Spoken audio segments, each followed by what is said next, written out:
Hoje o Senhor quer falar aos nossos corações. Aleluia.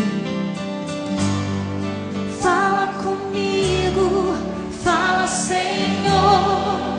Decidi te obedecer por amor. Eu preciso aprender o caminho do teu coração.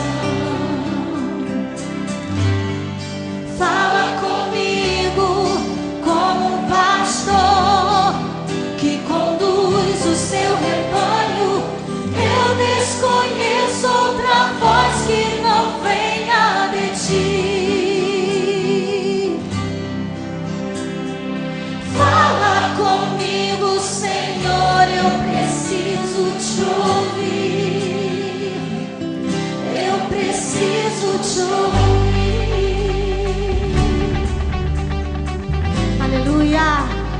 Fala conosco, Senhor. Nós precisamos ouvir a tua voz.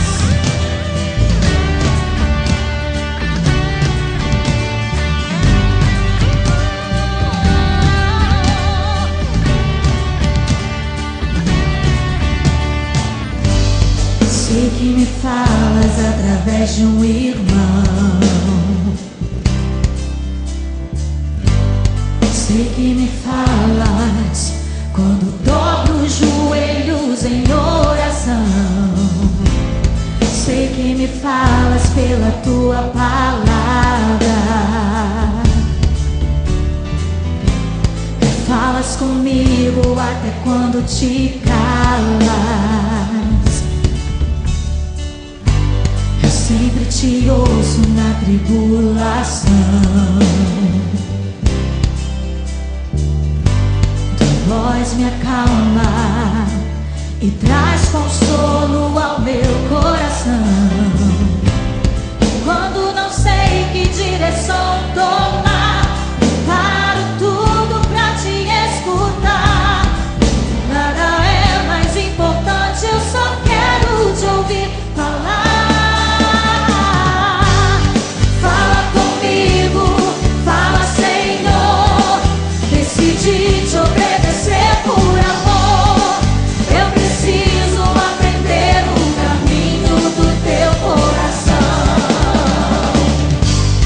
Fala comigo como um pastor que conduz o seu rebanho. Eu desconheço outra voz que não venha de ti. Fala comigo, Senhor, eu preciso te ouvir. Eu preciso te ouvir. Eu preciso, Senhor. Sempre te ouço na tribulação. Tua voz me acalma e traz consolo ao meu coração.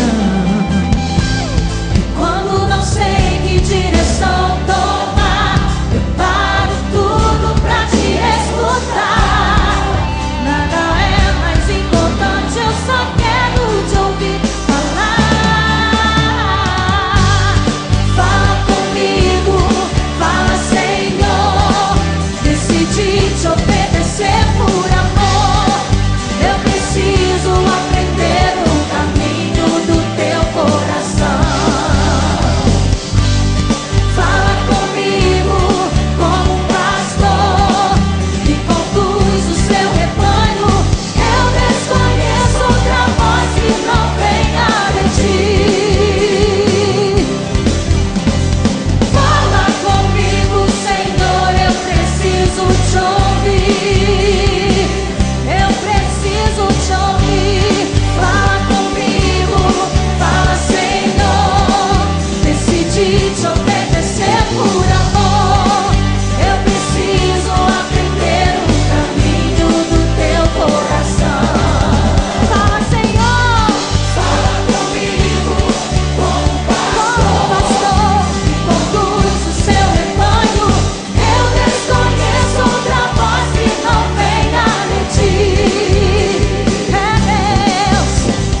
ti. Eu preciso te ouvir. Só a tua voz.